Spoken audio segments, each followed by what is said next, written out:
लाया क्यों ना किया राज राज वेख के रजाया क्यों ना किया।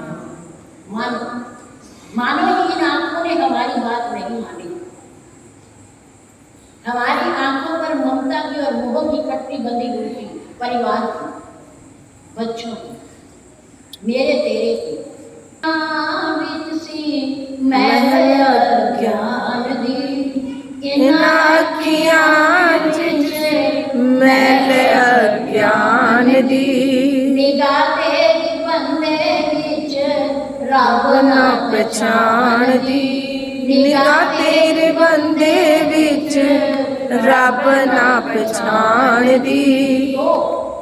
किसे अखां वाले किसे अखां वाले दिखाइया क्यों ना अखियां। किसे अखां वाले दिखाइया क्यों ना अखियां। रब रज वेख के रजाइया क्यों ना किया। रब दे ध्यान विच प्रभु दे ध्यान विच लाया क्यों ना किया। राज राज वेख के रजाइया क्यों ना किया।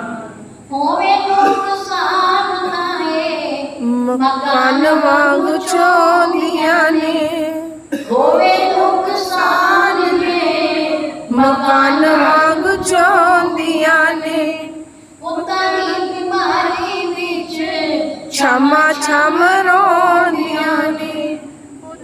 अचानक किसी गृहस्थी के परमात्मा न करे ऐसा समय आया। किसी के मकान में आग लग गई और मालिक को बताया कि तुम्हारे मकान में आग लगी हुई है। मालिक भाग कर आया। अब उस इतनी बड़ी अग्नि को बुझाए को पास में खड़ा होकर के बेचारा रोने लगा। अब इसके सिवा वो कर भी क्या सकता और रोने लगा। इतने में उनका पुत्र आ गया। पुत्र ने कहा पिताजी क्यों रो रही हो, क्यों रो रही हो? अरे पागल, तू देखता नहीं कि तेरे मकान में आग लग गई है। हमारा सब कुछ जल गया, सब कुछ स्वाह हो गया, बचा ही कुछ नहीं। पुत्र ने कहा पिताजी घबराते क्यों हो, ये मकान तो मैंने बेच दिया। पिता ने कहा बेच दिया? हाँ, चुप हो गए। आंखों में आंसू क्यों आ रहे? ये मकान मेरा है। जब ये सुना कि ये मकान तेरा नहीं, ये मकान बिक गया है, ये किसी और का हो गया है, तो आंखों के आंसू अपने आप थम गए। वो आंसू कैसे थे? ममता के आंसू थे कि ये मकान मेरा है। अगर किसी और का है तो कोई दुख नहीं, कोई परेशानी नहीं, कोई समस्या नहीं। अगर मेरा है, जिसके प्रति मेरे की मोहर है, रोना उसके लिए आता है। लेकिन ये सब कुछ हमारा नहीं है जिसके लिए हम रोते हैं। ये मिला है, हमें मिला है और एक दिन छीन जाना है।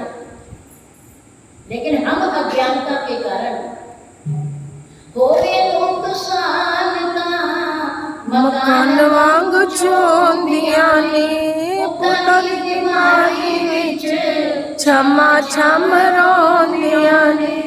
प्रभु देव प्यार अंदर हरि दे प्यार अंदर वसाया क्यों ना किया। राज राज वेख के रजाइया क्यों ना किया। प्रभु दे ध्यान विच हरि दे ध्यान विच लाया क्यों ना किया। राज राज वेख के रजाइया क्यों ना किया। राज राज वेख के रजाइया क्यों ना किया। शायद हमें पता नहीं है कि आंखें हमें क्यों मिली है? ये रंग बिरंगी दुनिया देखने के लिए नहीं मिली है।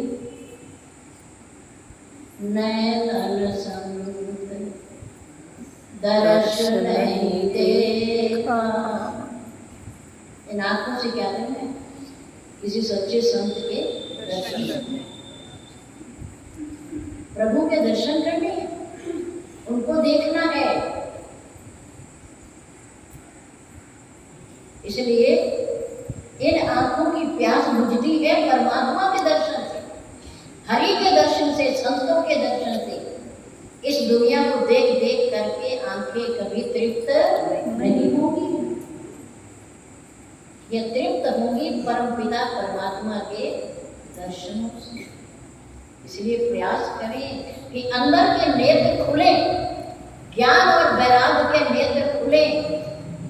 देखो बाहर की आंखों में खलम विश्वास, सबसे बड़े डॉक्टर के पास इन दोनों नेत्रों को ठीक कराने के लिए कहाँ जाना चाहिए? सत्संग में जाना चाहिए, सदगुरुदेव की वैद्य के पास, डॉक्टर के पास जाना चाहिए। और वो जो दवाई दे उसे विश्वास के साथ खाना चाहिए और परहेज भी करना चाहिए। परहेज के साथ दवाई खाएंगे तो हमारे इन दोनों नेत्रों की बीमारी अपने आप ठीक हो जाएगी। प्रथम भक्ति संतन कर संगा, दूसरी रति मम कथा प्रसंग। ये दवाई है, इन नेत्रों की दवाई है ये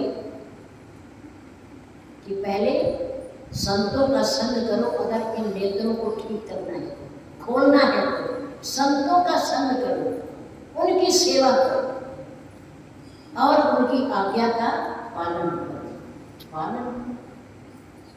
दवाई यहाँ सत्संग में मिलती है, ज्ञान और वैराग्य रूपी दोनों चक्षुओं को ठीक करने की।